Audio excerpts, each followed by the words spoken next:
So Jackie Fabulous was actually the best one of the entire night at the Don't Tell Comedy San Diego in Mission Hills. And the reason why is that I gave her a 9.7 out of 10. And the reason is because she was super funny non-stop for her entire, I guess I want to say 15-minute set. So 12-minute, 15-minute set. She talked about basically, love life, marriage, sex, and it was just um, non-stop, one line after another. I couldn't stop laughing, and the same goes with the entire crowd.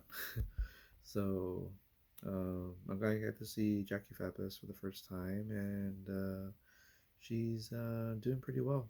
She was actually at the Laugh Factory after the show, I guess for the rest of the weekend. So she is a big deal. And yeah, I gave her a 9.7 out of 10. And then next person that came after was Andy Hain, first time seeing as well. And he looked, you know, kind of serious. He has those beady eyes, and but his set was pretty funny. Funny though, I would say he was 9.3 out of 10 for his set. And then first time got to see Maddie Weiner or Manny Weiner. Uh, I liked a bit how she said um, she doesn't like uncles because sometimes they kind of act weird or just act kind of creepy, like how one uncle told her, um, uh, "You really grew into that body," and I guess it kind of creeped her out, and so that's why she never really liked, uncles. Um, so that's cool, and I got to talk to her for a little bit after the show, and then yeah, again, both lineups for the 7 o'clock and the 9 o'clock show were completely different. No one repeated the same show, other than maybe the host, Brad Stillnusser. So that was the only common thing between the two.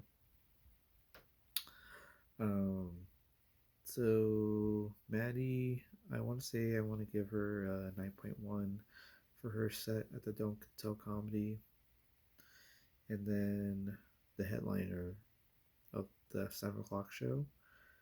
First time seeing him, Renan Hirschberg.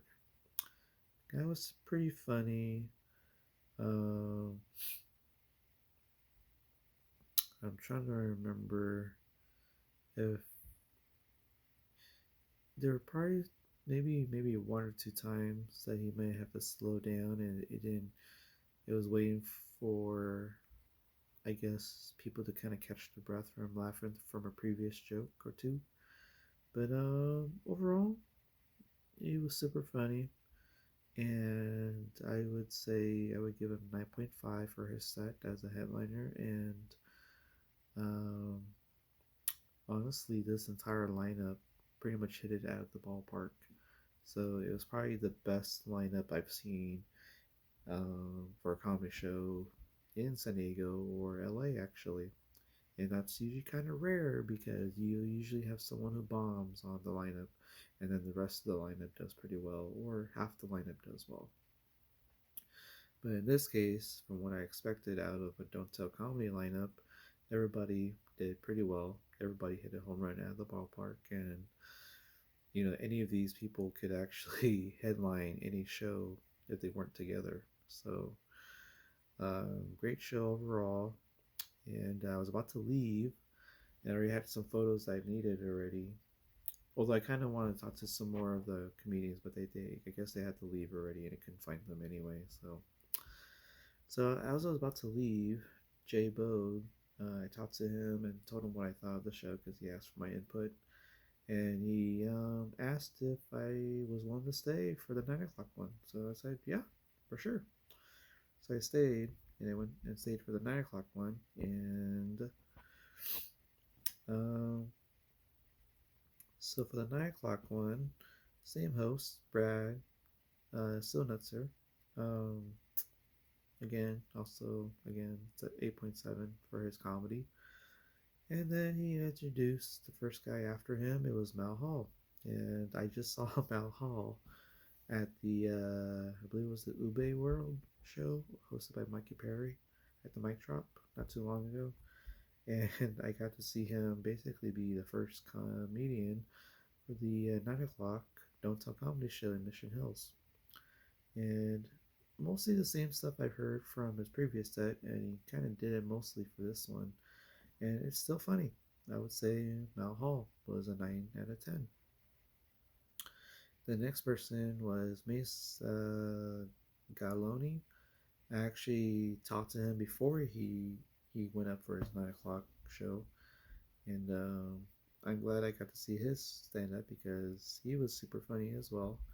He mentioned how he got into a bar fight, and when you first look at him, you would not think that he was a bar fighter, but apparently he did, and he had this whole bit where the person that he got into a fight with, well, he kind of mentioned how he got punched in the face by this guy. Apparently, the guy was on crutches, and so basically, the way that Mace was gonna fight back is using his face to break his the guy's hand or something. So, and then he mentioned that how I guess he knocked some of the guy's crutches over and then pushed them.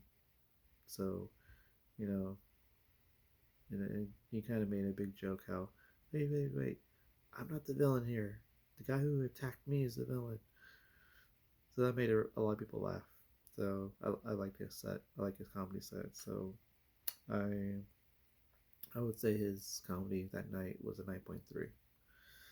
Next up was Natalie Accor.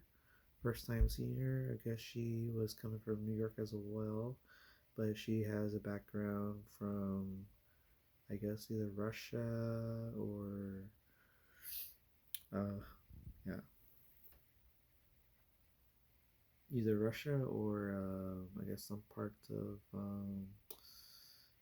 Israel. So a mixture of the two, and um, she was funny.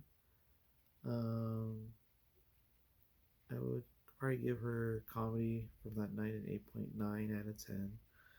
And the